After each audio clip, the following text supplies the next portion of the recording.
राजस्थान में 2023 में विधानसभा के चुनाव होने हैं और इसी बीच राजस्थान कांग्रेस सरकार के मंत्रियों पर लगातार गंभीर आरोप लग रहे हैं। महेश जोशी, रफीक खान, शंकर मीणा के बाद पंचायती राज मंत्री रमेश मीणा विधायक सपोट्रा पर करौली के सरपंचों द्वारा आरोप लगाया गया है। सपोट्रा में कई सरपंचों के विरुद्ध जाँच इसलिए करवाई गई क्योंकि ये लोग मंत्री जी को कमीशन नहीं पहुँचा रहे हैं।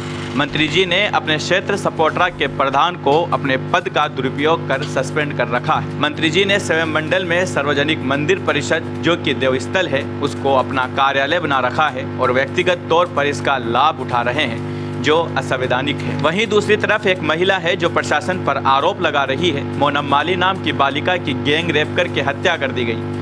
2 पोस्टमार्टम हुआ, जिसमें पहला पोस्टमार्टम मंत्री के कहने पर हुआ, जो गलत था, तथा दूसरा डॉक्टर किरोड़ी लाल जी ने करवाया, जिसमें यह सिद्ध हो गया कि बच्ची की उम्र 13 साल है और उसके साथ गैंग रेप करके उसकी हत्या कर दी गई। लेकिन अभी तक पीड़िता के परिवार को न्याय नहीं मिला और न ही कोई आरोपी अभी तक गिरफ्तार हुआ। नाबालिग बेटी के साथ बलात्कार हुआ है, लेकिन प्रशासन ने अभी तक कार्रवाई नहीं की। मैं बताता हूँ मीडिया के माध्यम से। मेरा नाम प्रताप पाकड़ है और मैं सपोट्रा विधानसभा क्षेत्र से बिलोंग करता हूँ और मैं एक सामाजिक कार्यकर्ता हूँ। जिस तरह से जो क्षेत्रीय विधायक रमेश मीणा आज राजस्थान सरकार में वो कैबिनेट मंत्री है और उनका विभाग पंचायत राज है, तो सपोट्रा क्षेत्र के अंदर उन्होंने इतनी तानाशाही, इतना भ्रष्टाचार मचा रखा है।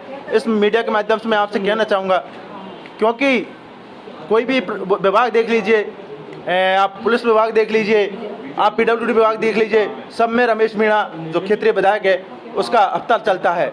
और जो काम किए है PWD देख लीजिए, जल जीवन मिशन देख लीजिए, उसमें 50% का हिस्सा वो लेता है। अगर कोई 50% हिस्सा नहीं देता है उसके खिलाफ वो कार्रवाई कर देता है। और इतने तगड़े भयभीत लोग वहाँ के, क्योंकि मेरे पे भी उन्होंने काफ़ी बार मुकदमा दर्ज करवा दिया है। मेरे को, मैं रात में घर सो रहा था, आज से करीब 1 साल पहले की बात है, मेरे पे कोई मुकदमा नहीं था आज तक, क्योंकि मैं सामाजिक कार्य करता हूं, तो मैं क्षेत्रीय विधायक के जो मुद्दे हैं उनको लेकर आवाज़ उठाता रहता हूं। तो उन्होंने मेरे को, मैं सो रहा था मेरी पत्नी के साथ, उन्होंने मुझे रात को कपड़े भी नहीं पहन रखे थे, रात को वहाँ से बनवारी लाल SHO था जो मंडरायल में, वो रमेश का खास चमचा है, उसके कहने पर उन्होंने मेरे खिलाफ झूठी FIR दर्ज की, पोक्सो एक्ट लगाया। पोक्सो एक्ट ऐसा होता नहीं है, क्योंकि मैं तो यही नहीं था वहाँ पर, ज़बरदस्ती एक पोस्ट डाली थी सपोट्रा विधानसभा क्षेत्र में, फिर हुई मानवता शमशान। इसके खिलाफ मेरे ऊपर पोक्सो एक्ट दर्ज कर दिया, क्योंकि मंत्री की इतनी तानाशाही है, उसकी कोई हद नहीं है। और जितने भी जो कार्यालय खुले हैं मंडरायल क्षेत्र के अंदर, उन्होंने विकास करवाया हालांकि, पर वो विकास सिर्फ कागजों में है। और जो विकास करवाया उनके क्षेत्र निजी जो मंडरायल गाँव है, उनका नया गाँव है, उनमें वहाँ पर जो सारे दफ्तर है वो वहाँ पर पहुँचा दिए। और उन्होंने इतनी ज़मीन है उनमें सब पे कब्जा कर रखा है। उनके जो कार्यकर्ता है वो डरा धमका करके प्रशासन को, लोगों को डराते हैं। और मैं भी आपके माध्यम से, प्रशासन के माध्यम से, आपके चैनलों के माध्यम से, क्योंकि मुझे भी जान मान का हानि का खतरा है, इसलिए मैं भी सुरक्षा चाहता हूं, क्योंकि मुझे बार भी कई बार मुझे मुकदमे झूठे दर्ज करवा दिए। इसलिए मैं आपसे कहना चाहता हूं कि मेरे घर वालों को सुरक्षा प्रदान की जाए। और जो क्षेत्रीय विधायक है सपोट्रा रमेश मीणा, उनके खिलाफ जो उच्च स्तर से कार्रवाई की जाए। आपके माध्यम से जितने भी उन्होंने काम करवाए हैं, PWD जी देख लीजिए और आप जल जीवन मिशन देख लीजिए, कोई सा भी काम देख लीजिए, उस सब कामों की आपके माध्यम से जांच होनी चाहिए। रमेश चंद मीणा ने हमारी बच्ची किले में ख़त्म हुई थी, उसको 5 लाख रुपया और एक नौकरी को बोले थे सरकार की तरफ से, वो हमको नहीं मिला है। और हमारा एक चचिया ससुर का लड़का है, उसको ही झूठा फंसा जा रहा है बच्ची की हत्या में। इतना कहना चाहती हूँ, मेरे को बाबा न्याय दे, कैसे भी न्याय दिलाएं बच्ची के लिए, बच्ची की आत्मा को शांति मिले, बस।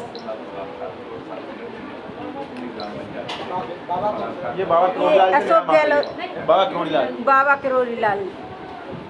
तो उन्होंने सुनी आपने, आप उनके पास गए हो भी? हाँ, वो वहीं रास्ते में ही रोक देते, हमारे पास नहीं पहुँचे थे। बच्ची ख़त्म हुई जब जा रहे थे वो। अच्छा। हाँ। तो कहीं से कोई और आश्वासन नहीं मिला आपको? नहीं मिला है। रेशम भाई मीणा, बीजलपुर सरपंच हूँ। मीडिया आभार इसमें यह व्यक्त करना, पहले तो यही आभार व्यक्त करना चाहूँगी कि मैं बीजलपुर सरपंच जो अभी कुछ दिन पहले जी कुछ दिन पहले मंत्री